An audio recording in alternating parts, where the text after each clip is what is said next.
மாதா ஊட்டாத சாதத்தை மாங்காய் ஊட்டும் அப்படின்ற ஒரு சொலவடை இருக்கு. மார்ச் மாதம்னாவே நமக்கு ஞாபகம் வருது மாங்காய் தான். மாங்காய் ஊறுகாய் அப்படின்னு சொல்லும் போதே நம்ம நாக்கில் தண்ணி வரும். அந்த அளவுக்கு மாங்காய் ஊறுகாயுடைய பெருமை நிறையவே இருக்கு. சாதாரணமாக ஒரு மாங்காயை கட் பண்ணி சிம்பிளாக மிளகாத்தூள் உப்பு சேர்த்து கடுகு தாளித்து போடுகிற மாங்காய் ஊறுகாய், அவசரத்தில் போடுற மாங்காய் ஊறுகாய்.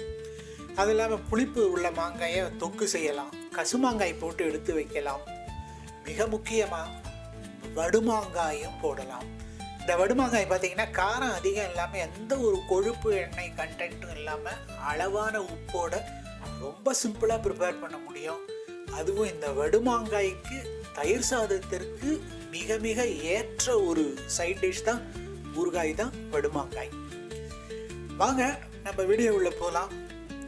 ஒரு பர்ஃபெக்டான வடுமாங்காய் எப்படி பண்ணுறதுன்றத பார்க்கலாம். வணக்கம், நான் உங்கள் சந்தர். இன்னைக்கு ஒரு டெலிஷியஸான, கெட்டு போகாத, ஒரு வருஷம் வரைக்கும் இருக்கக்கூடிய ஒரு வடுமாங்காய் ஊறுகாய் தான் தயார் பண்ண போகிறோம். 1 கிலோ வடுமாங்காய் காம்போட, நீளமான காம்போடு எடுத்து வச்சுருக்கேன். இதுக்கு 50 கிராம் வற்றல் மிளகாய் அதையும் எடுத்து வச்சுருக்கோம். 50 கிராம் கடுகு. காரம் வேணுன்றவங்க இது ரெண்டும் 75 கிராம் கூட போட்டுக்கலாம், மிளகாயும் கடுகு. கொம்பு மஞ்சள் 1. அடுத்தது 20 கிராம் உப்பு. இப்போ முதல்ல இந்த காம்பை 1 சென்டிமீட்டர் அளவுக்கு நம்ம கட் பண்ணிடுவோம். கட் பண்ணிட்டோம்னா எக்ஸ்ட்ரா காம்பு தேவையில்லை, ஓரளவுக்கு காம்பு இருந்தால் போதும். சாதாரணமாக ஒரு வடுமாங்காய்க்கு என்னென்னலாம் கண்டிஷன் செலெக்ஷன் அப்படின்னு பார்த்தீங்கன்னா, நீளமான காம்பு இருக்கணும். அடுத்தது பார்த்தீங்கன்னா கீழே விழுந்த வடுவை யூஸ் பண்ணக்கூடாது. அடுத்தது இந்த ஒட்டு மாங்காய் வடு, அதையும் யூஸ் பண்ணக்கூடாது. இப்போ இந்த வடுமாங்காவை நம்ம இந்த பேஸ்ட்டை அரைக்க போகிறோம். நம்ம வெட் கிரைண்டிங் தான் பண்ண போகிறோம். இந்த 50 கிராம் மிளகாய், 50 கிராம் கடுகு, இது ரெண்டுத்தையும் தண்ணி ஊற்றி, மஞ்சளை நீங்கள் போடும்போது உடைச்சி போடணும், தூள் தூளாக, இல்லைன்னா மிக்சியோட பிளேடு டேமேஜ் ஆகிடும். இது எல்லாமே வெயிலில் நல்லா காய வச்சு எடுத்து வச்சுருக்கேன். உப்பு இப்போ கூட தேவையில்லை, மிக்சியில் போட்டு அரைக்கும் போது உப்பை சேர்த்துக்கிட்டா போதும். இப்போ அதை பேஸ்ட்டை ரெடி பண்ணி வச்சுருக்கோம் பாருங்கள். அந்த பேஸ்ட்டும் ரெடியாக இருக்குது.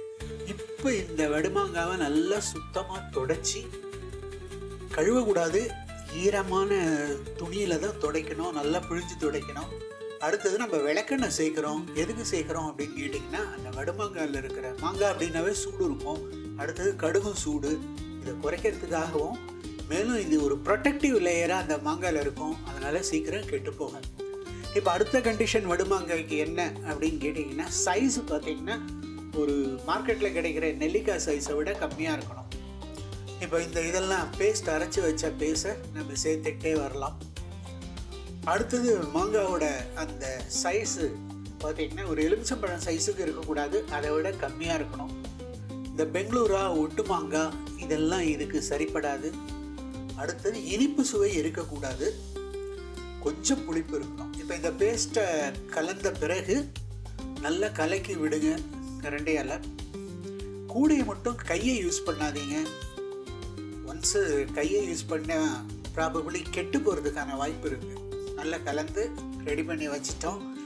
இது அப்படியே ஒரு 2-3 நாட்கள் நாம் அடுத்த நல்ல டைட் கண்டெய்னரில் போட்டு மூடி வைக்கணும். மெட்டல் பாத்திரமாக இருந்தால் நல்லது, பிளாஸ்டிக்கில் போடாதீங்க. பாருங்கள் எவ்வளோ பியூட்டிஃபுல்லாக கோல்டன் கலரில் இருக்குது. அது கொஞ்சம் கொஞ்சமாக அந்த மாங்காய் உப்பு எல்லாம் ஊறி, காரம் எல்லாம் ஊறி தண்ணி விட்டுக்க ஆரம்பிங்க. கண்டெய்னரில் அடிக்கடி கிளறி விட்டுக்கிட்டே இருங்க. ஒரு சரியான வடுமாங்காய் நமக்கு இப்போ ரெடி ஆகிடுச்சு பாருங்கள். கிட்டத்தட்ட இது 1 இயர் வரைக்கும் நம்ம இந்த வடுமாங்காயை நம்ம வச்சுக்க முடியும். ப்ராப்பராக ஸ்டோர் பண்ணி வச்சுருந்தோம்னா 1 இயர் வரைக்கும் வச்சுக்கலாம். இதான் அளவு. இந்த பர்ஃபெக்டான அளவில் தான் நம்ம பண்ணணும். காரம் அதிகமாக வேணுன்றவங்க நான் சொன்ன மாதிரி 1 கிலோவுக்கு 75 கிராம் கடுகு மிளகாய் போடலாம். வீடியோ பிடிச்சிருந்ததுன்னா லைக் பண்ணுங்கள், ஷேர் பண்ணுங்கள், கமெண்ட் பண்ணுங்கள், மிக முக்கியமாக சப்ஸ்கிரைப் பண்ணுங்கள். தேங்க்யூ ஃபார் வாட்சிங்.